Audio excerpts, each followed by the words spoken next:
Un saludo a todos, amigos, amigas, suscriptores, miembros del canal, otra vez con vosotros en otro vídeo de noticias del canal.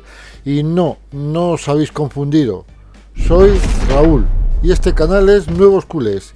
Y digo que no os habéis confundido porque me he quitado la barba literalmente, o sea, bueno, entera, no literalmente. Por eso os digo que no os habéis confundido.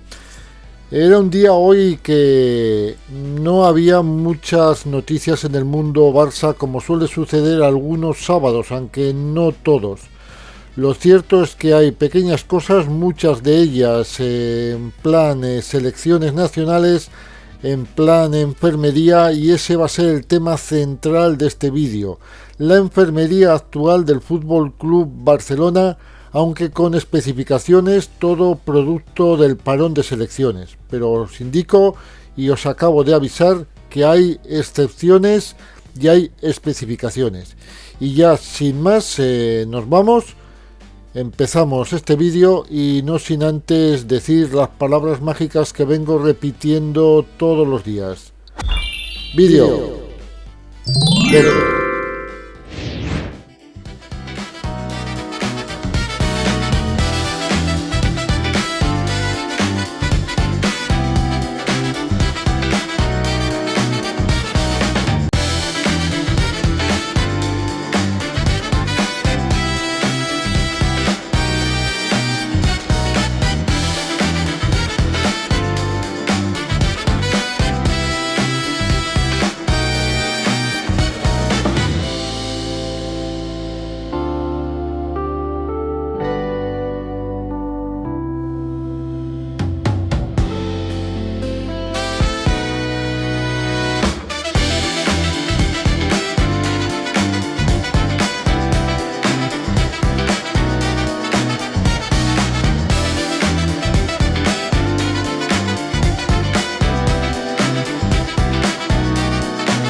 Hoy que hay pocas noticias, va a venir bien recordar hechos históricos del Fútbol Club Barcelona. No es ningún centenario, no es nada que se haya producido muchos años atrás, tal día como hoy. Pero sí es cierto que es historia del Fútbol Club Barcelona y tampoco es una simple anécdota. Es de estas historias que suelo contar yo a veces cuando digo me monto en el DeLorean, gira el pasado y aparecemos en otro momento y en otro lugar de la historia del Fútbol Club Barcelona. Como os digo, una historia que no es nada reciente. Y es que hoy vamos a hablar de un hombre, un goleador del Fútbol Club Barcelona que tal vez en estos tiempos modernos haya pasado desapercibido. Vamos a hablar de César Rodríguez. Es lógico que los 234 goles que marcó este jugador con la camiseta del Fútbol Club Barcelona han quedado desde luego eclipsados por los 672 goles que ha marcado Leo Messi. Pero hay que recordar que los goles que ha marcado César son la segunda mejor marca goleadora de toda la historia del equipo azulgrana. Pero desde luego bastante lejos de los goles que ha marcado Leo Messi. De los 234 goles que César ha marcado en el Fútbol Club Barcelona, tan solo 6 fueron conseguidos de penalti, desde luego a una enorme distancia de los 80 también marcados por Leo. César se ha mantenido como máximo goleador de la historia del Barcelona durante casi 60 años, hasta que en el año 2012 le superó Leo Messi en un partido de liga en el Camp Nou contra el Granada y que acabó con 5-3 con 3 goles del argentino. El primer gol lo marcó César un 1 de octubre del año 1939 en partido del Campeonato de Cataluña contra el Girona, y el último gol lo marcó 15 años más tarde frente al Real Madrid en un partido de Copa del Rey. Aquel duelo lo ganó el FC Barcelona por el resultado de 3-1 y César marcó por partida doble. En su larga trayectoria goleadora firmó póker son 4 en 5 partidos de liga, uno contra el Zaragoza, otro contra el Español y la Real Sociedad, y 2 curiosamente contra el Real Oviedo. Y en otros 9 partidos salió con otros tantos hat-trick, uno de ellos en la liga del año 52-53, me refiero a 1952-1953, contra el Real Madrid en casa. Pero hay más. Vamos a mirar los goles marcados por César año a año. En el año 1939 marcó solamente un gol, pero ya pegamos un salto y nos vamos a la temporada 1942-1943. Bueno, no voy a decir todo el año, diré las 2 últimas cifras del año, pero tenéis que saber que es en la década de los años 1900, Y vamos a esta temporada 1942-43, donde César marcó 17. En la 43-44 marcó 13. En la 44-45 marcó 20. En la 45-46 marcó 12. En la 46-47 marcó 13. En la 47-48 marcó 19. En la 49-50 marcó 23. En la 50-51 marcó 35, 4 de ellos de penalti. En la 51-52 marcó 27, 1 de penalti. En la 52-53 marcó 17, 1 también de penalti. Y en la 53-54 marcó 7 goles. Pero vamos a mirar de dónde era César, porque no todo lo que ha jugado en el Barcelona ha sido de Barcelona o catalán. César es nacido en León en el año 1920. Ficha en el Barcelona en el año 1939 con tan solo 19 años y una carrera bastante precoz para la época. Aunque solo jugó unos pocos partidos con esta edad, ya que tuvo que incorporarse al servicio militar obligatorio que cumplió en Granada. Hay que decir que por eso tenemos ese salto a partir del año 39. Y desde luego, aprovechando que hacía la mili en Granada, jugó con este equipo en segunda división como cedido. Ostenta decir, o mejor dicho, osta decir, que años después formó aquella histórica delantera azulgrana, que esto ya os sonará bastante más, junto a Basora, Kubala, Moreno y Manchón, unas verdaderas figuras de la época. La mejor temporada de cara al gol del jugador, hay que decir que lo llamaban el Pelucas, como se le apodaba, fue en la temporada 50-51 y 3 antes, en la 48-49, fue el Pichichi en la liga con 28 goles. Creo que es una historia que había que conocer, porque esto no nos llega a la época actual, acostumbrados a grandes goleadores como Leo Messi, Lewandowski, Luis Suárez, en fin. Y esto es historia del Barcelona. Y estamos hablando de una historia, es cierto que es pasada, pero donde era muy difícil y muy complicado jugar.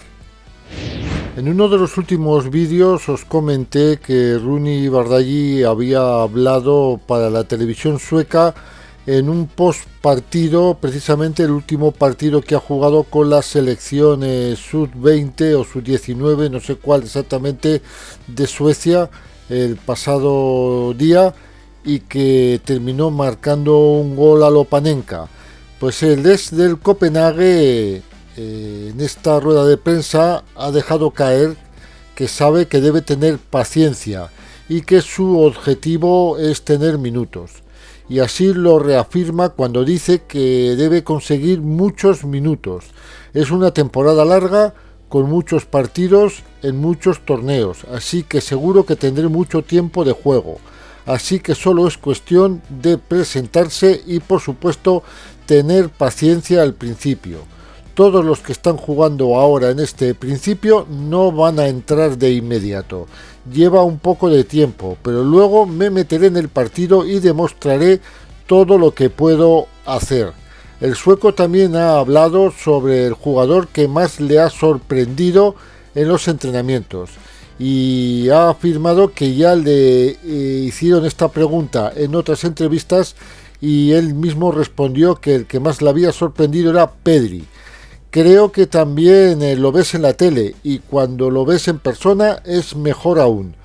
Es un grupo fantástico, es como una familia, algo que no me había sentido antes en otros equipos. Finalizando esta entrevista también habló sobre Rashford, Marcus Rashford, con el que desde luego ha forjado y forjó una muy buena relación a su llegada. Al principio, según afirma Rooney Bardghji, hubo mucha interacción con Rashford porque los dos éramos nuevos. Había jugado antes contra él y vivíamos en el mismo hotel, justamente uno al lado del otro. Así que fue natural que nos acercáramos a él. Es agradable, es muy tranquilo y relajado, pero no habla demasiado. Y en torno a Rooney Bardghji hoy se han producido muy buenas noticias, y es que el FC Barcelona ha recibido la comunicación por parte de la Liga en la que se le da el visto bueno a la inscripción del extremo. Esto es una noticia que se ha ido divulgando a lo largo de a mediodía y tarde por las distintas redes. Esta validación final permite que el jugador esté ya disponible para el encuentro de la próxima jornada ante el Valencia el 14 de septiembre.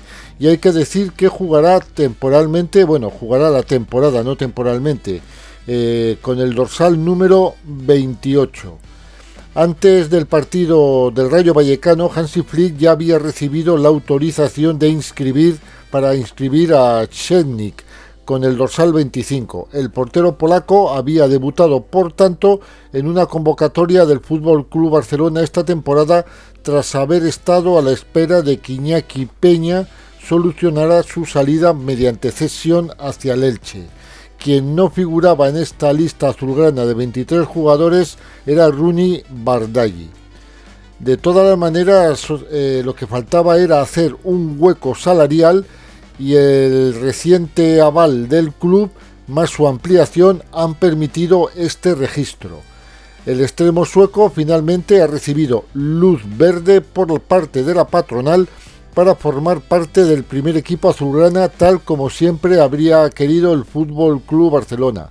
La Liga ya había advertido de la tramitación. El FC Barcelona tenía que solicitar lo que ellos denominaban un visado que evite saltarse el fair play. Así que lo comprobaron su contrato y si percibe un sueldo del primer equipo. Al ver que sí es así, solamente necesitaban esta validación final. En unas recientes declaraciones, Rooney Bardghji ya había advertido que había fichado solamente para jugar con el primer equipo y no para jugar con el filial. Había afirmado que no creía que hubiera fichado si se tratara para jugar en el equipo juvenil. He jugado más de 100 partidos con un equipo A y no habría aceptado ir a un equipo B. Esto es algo que se han inventado. No es cierto, insiste. Destacó ante los medios de su país en esta precisamente rueda de prensa donde también te he comentado la noticia anterior. Y desde luego siempre descartó que no había firmado para jugar con un filial. En el inicio de verano, Hansi Flick le ha estado dando continuas vueltas a la defensa. El Barcelona venía de conquistar 3 títulos sobre 4, pero el coste de goles encajados era desastroso, era excesivo. 72 goles en 60 encuentros. Unas cifras de las más altas en todo lo que lleva el FC Barcelona del siglo XXI. El tramo final de liga pasada resultó especialmente cruento y el técnico alemán ha tratado de subsanar esta deficiencia, pero desde luego el inesperado adiós de Íñigo Martínez ha supuesto un revés de lo más penoso y desde luego le ha dejado tocado esta salida del jugador vasco. Ante el Mallorca en la primera jornada optó por una pareja de centrales que sí habían jugado juntos algunas veces, como eran Cubarsí y Araujo, pero con Cubarsí en la izquierda y Araujo en la derecha. Eric por delante de Koundé en el lateral y Balde en el otro lateral. El Barça es cierto que ganó 0-3, no encajó goles, así que como le salió bien, supuestamente repitió frente al Levante en el segundo partido liguero.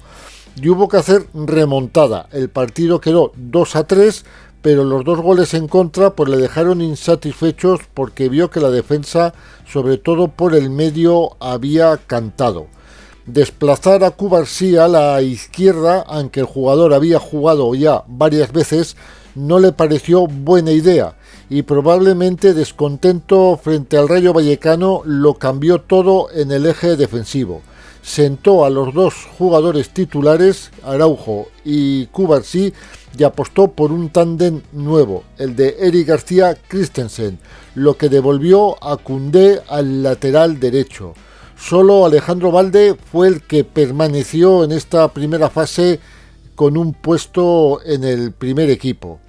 En Vallecas, el FC Barcelona evidenció de nuevo problemas en la salida de balón detrás y cometió excesivos errores individuales que propiciaron contras muy peligrosas. Solo el formidable estado de forma del portero Joan García desde luego le evitó a Hansi Flick un verdadero disgusto. El técnico justificó los cambios por la necesidad de hacer rotaciones y airear el equipo, aunque fue evidente que están tratando de encajar las piezas, sobre todo en la línea de atrás. Cubarsí desde luego va a volver a su posición natural por la derecha y habrá que probar a ver con quién puede jugar. Evidentemente con Araujo no, porque tendría que volver a cambiar su posición. Probablemente jugará con Andreas Christensen. Yo es lo que barrunto, o tal vez con Eric García, que deje el lateral derecho para pasar otra vez a ser central. Pero lo que está claro es que con Araujo no creo que vuelva a coincidir muchas veces, de no ser que fuera necesario. Por este motivo no es de extrañar que el FC Barcelona pudiera estar haciendo, ahora una vez que ha terminado el mercado de verano, un verdadero casting con centrales, no precisamente del Barcelona. Y desde luego sabiendo que Araujo y Christensen pudieran tener un futuro bastante incierto. Yo creo que Christensen va a permanecer, Araujo veremos a ver si sale en el mercado de invierno o no, pero el hecho concreto es que Christensen también es dudoso dado el parón sobre una posible renovación del danés y sobre todo contando que Íñigo Martínez se ha marchado del club, pues está dando vueltas y se están empezando a nombrar o a filtrar o a aparecer ciertos nombres que cubrirían esta carencia de un central zurdo. Yo me sigue pareciendo que no hay carencia, pero bueno, no voy a discutir lo que el entrenador piensa. Es cierto que han salido varios nombres que se han vinculado con el FC Barcelona. Nombres como Gonzalo Inácio del Sporting de Portugal, Murillo del Nottingham Forest, Benedetti del Palmeiras, Guehi del Crystal Palace. Todos han sido vinculados y Beraldo también del PSG, que podría salir. El que podría estar más cerca, si hubiera alguien más cerca, sería Gonzalo Inácio.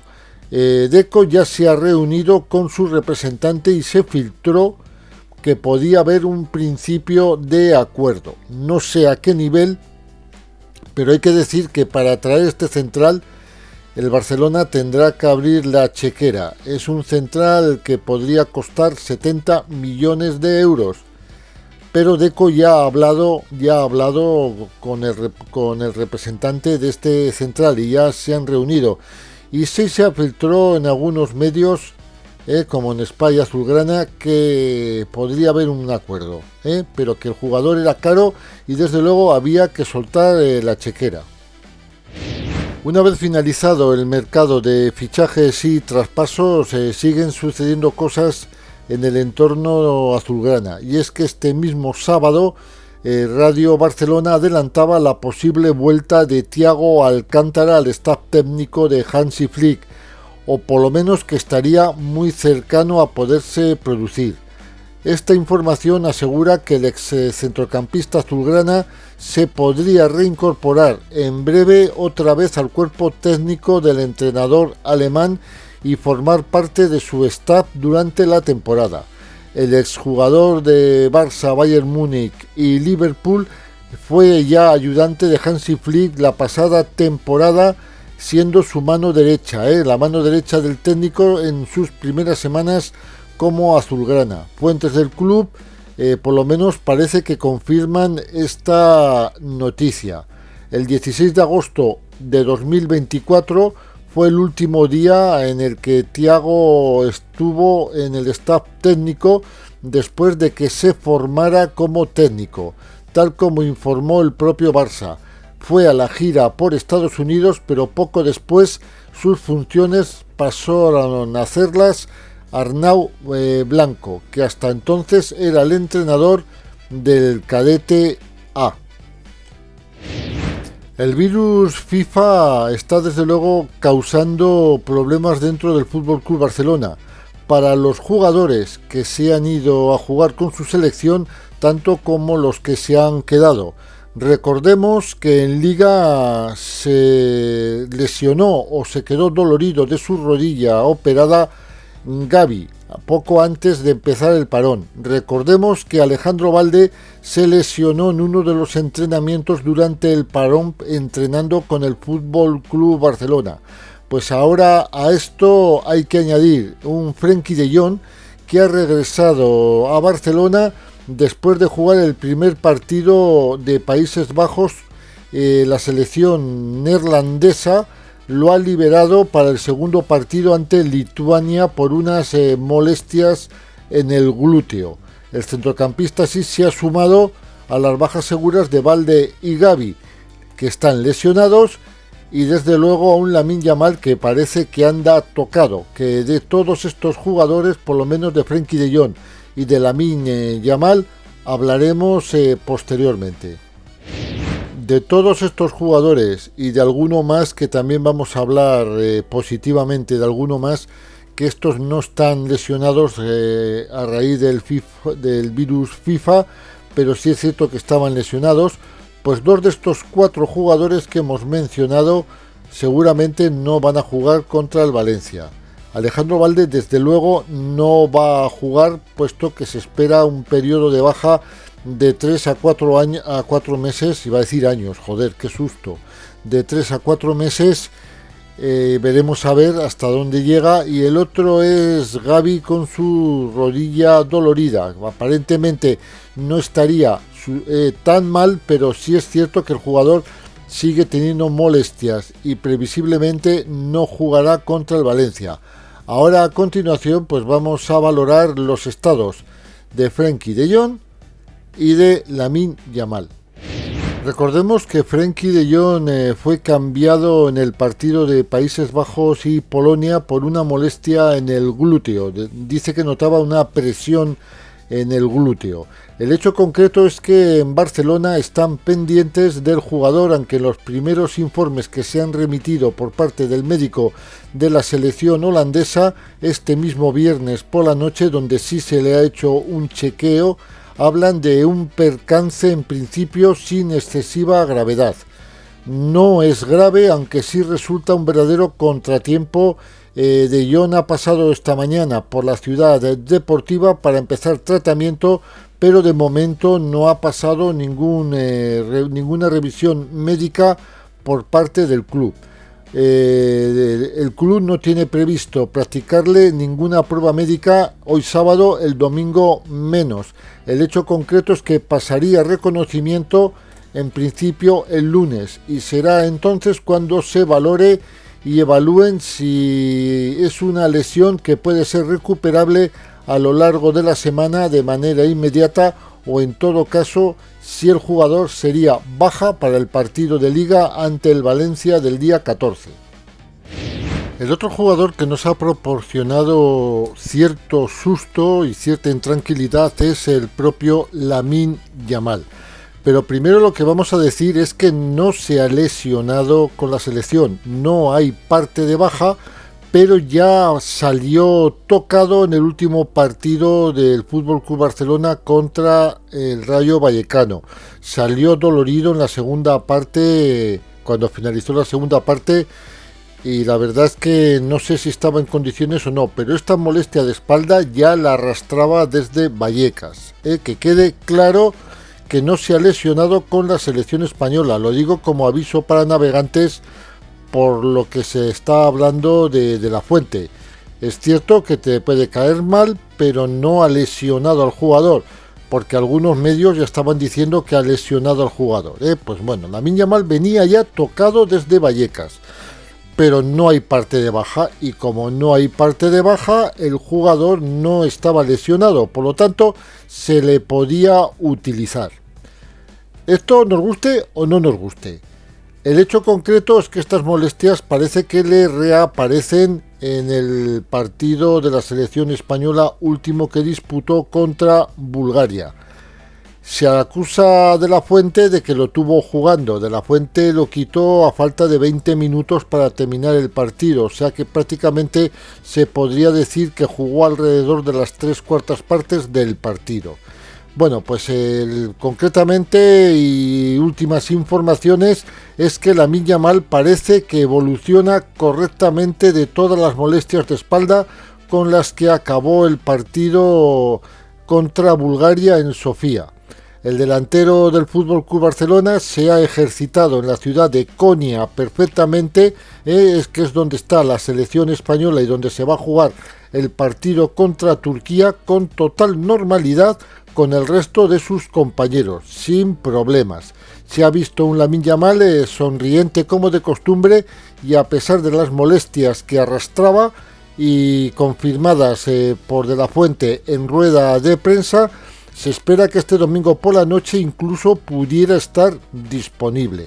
No sé si va a jugar, pero sí podría jugar, porque ya os digo, es que no hay parte de baja. Cabe recordar que Lamine Yamal, junto al resto de titulares, se quedó en el gimnasio sin forzar, haciendo tratamientos y recuperación el sábado en el entrenamiento en Sofía, antes de viajar a Turquía. El extremo del Barcelona ha sido uno de los grandes protagonistas del partido contra Bulgaria, que abría el camino de España hacia el Mundial 2026.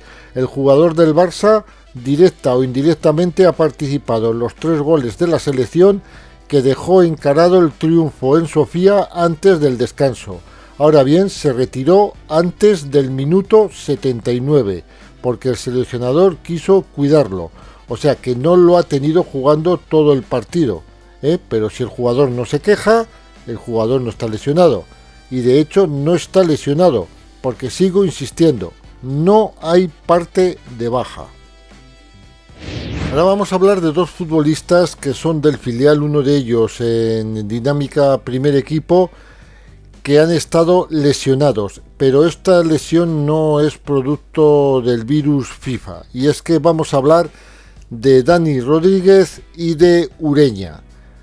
Ambos jugadores han recibido el alta médica, y aunque Joffre ha bajado al equipo filial para disputar el partido de liga, creo que es este domingo, creo que se juega este domingo, no jugará porque descansará. Los 2 futbolistas de los que estamos hablando se han incorporado a la nómina de efectivos de Belletti de cara al estreno de los azulgranas en la Segunda Real Federación. El lateral zurdo, tras la lesión de Alejandro Valde en el primer equipo, no va a participar con el B en el partido contra el Porreres. Estamos hablando de Joffre. Aunque del siguiente equipo, la siguiente noticia de la cual vamos a hablar, o del equipo del cual vamos a hablar a continuación, no es el Fútbol Club Barcelona. Sí se menciona en este apartado porque es el rival o uno de los rivales que nos ha tocado en esta liguilla previa o en esta liguilla de la nueva Champions League. Y es que vamos a hablar del Paris Saint-Germain, efectivamente, vamos a hablar del campeón de Europa. Un campeón de Europa pues que está empezando a tener problemas también con el virus FIFA. Varias lesiones en el partido contra Ucrania, en el partido de clasificación del Mundial, se lesionó el jugador Ousmane Dembélé. Cayó lesionado, curiosamente, después de entrar en el descanso en sustitución de Désiré Doué, que también se tuvo que retirar con problemas. La participación de los dos jugadores están en el aire para el encuentro de vuelta que disputará el FC Barcelona contra el PSG el 1 de octubre, concretamente dentro de un mes. El exjugador del Barça, refiriéndonos a Dembélé, ya no tenía buenas sensaciones en la parte posterior de su muslo derecho y por eso se había quedado en el banquillo. No había sido titular de entrada, aunque cuando saltó al campo y notó que algo no andaba bien, pidió inmediatamente salir del terreno de juego. Es seguro que no va a jugar ante Islandia este 9 de septiembre. El seleccionador Didier Deschamps no ha podido escapar de la polémica. Ha afirmado que lo dejó entrar y es porque estaba bien, si no, no lo hubiera dejado. Además, es en el otro muslo, aunque no sintió nada violento. Desafortunadamente, para él, sucede, pero podría haberle sucedido a cualquier otro jugador. Medios franceses como el periódico L'Équipe apuntan que la lesión es importante y que podría perderse más partidos y que incluso peligra su debut ante el Atalanta. Désiré Doué, que también juega en el PSG, tuvo también que retirarse del terreno de juego por una lesión en su gemelo. No se conoce tampoco el alcance ni la duración de su baja segura. Dos problemas que se le suman al mismo tiempo a Luis Enrique y que también prácticamente se ha lesionado con una lesión fuerte de clavícula ante una caída, que es una noticia curiosa. Pero desde luego es poco probable que pueda contar con los dos jugadores o por lo menos con Dembélé para el partido de la Champions contra el FC Barcelona. Y lo que barruntaban en Francia realmente se ha confirmado, ha llegado la confirmación, y es que Dembélé se va a perder bastantes partidos tras lesionarse este pasado viernes ante Ucrania. Se ha hecho oficial por parte del club francés y el exjugador del Barcelona estará un mínimo de 6 semanas de baja, lo que le va a convertir en baja segura para el encuentro de Champions contra el FC Barcelona. El caso de Doué es más incierto, pero lo que está claro es que el jugador no llega al partido del día 17 de este mes contra el Atalanta y veremos a ver si llega contra el FC Barcelona, pero en principio Dembélé es baja segura contra el Barcelona. Este próximo domingo ya sabemos que juega la selección española en Turquía contra la selección turca. 9 menos cuarto, partido retransmitido por la primera cadena de televisión española. Pero ya han empezado los cruces dialécticos entre ambas selecciones, sobre todo por parte turca, aunque es un cruce dialéctico bastante light, bastante descafeinado, pero Arda Güler, centrocampista internacional turco del Real Madrid, ya ha hablado y ha asegurado antes de medirse contra España en el partido valedero para la clasificación del Mundial de 2026 que no le está sorprendiendo para nada el rendimiento de Lamine Yamal, porque tiene muchísimo talento, pero el jugador turco ha advertido que también existe este talento en la selección suya de su país y que van a jugar con muchísima confianza en la ciudad de Konya. no le sorprende a Arda Güler lo que está haciendo Lamine Yamal, porque sigue, como os he dicho anteriormente, sigue reconociéndole el talento que tiene, y desde luego va a hacer lo máximo para ponerle a Turquía las máximas dificultades. Pero también hay que valorar que los turcos también lo van a intentar hacer contra España, ya que tienen mucho potencial y van a jugar con muchísima confianza. Bueno, es un cruce dialéctico de light, pero ya es una verdadera previa a un partido oficial de la selección española bastante decisivo, porque en el caso de ganarlo se estaría jugando en este momento el liderato del grupo, creo que contra Turquía precisamente, que viene de ganar, y sería muy importante marcharse ya con una ventaja de puntos hasta al siguiente parón. Y con esta última curiosidad finalizamos este vídeo. Espero que os haya sido ameno y entretenido a pesar de las pocas noticias que ha habido, y que casi se podría decir que ha sido un verdadero monográfico, porque prácticamente casi todo el contenido de este trabajo ha sido a nivel de lesiones de jugadores y de recuperaciones. Nada más me resta pediros la valoración del vídeo, y ya sabéis lo que tenéis que hacer. Dejadme los comentarios abajo en la caja de comentarios, suscribiros al canal y comprobar que estáis suscritos, y darme vuestro like, y solamente quedar citados para un próximo vídeo, y que será mañana, desde luego, será mañana, pienso que será mañana, aunque voy a tener algún problema, pero mañana creo que hablaremos un pelín de la selección española contra Turquía, pero desde luego tengo que comunicaros que a las 5 de la tarde yo estoy en el Estadio de las Gaunas, porque comienza la liga en Segunda Federación, con un entretenido para lo que es la categoría Sociedad Deportiva Logroñés Eibar B. Y nada más, pediros por favor que os cuidéis durante la semana, durante el fin de semana y siempre, porque sois muy importantes, tanto para el canal como para el Fútbol Club Barcelona. Chicos, chicas, nos vemos mañana. Portaros bien, que os estoy observando.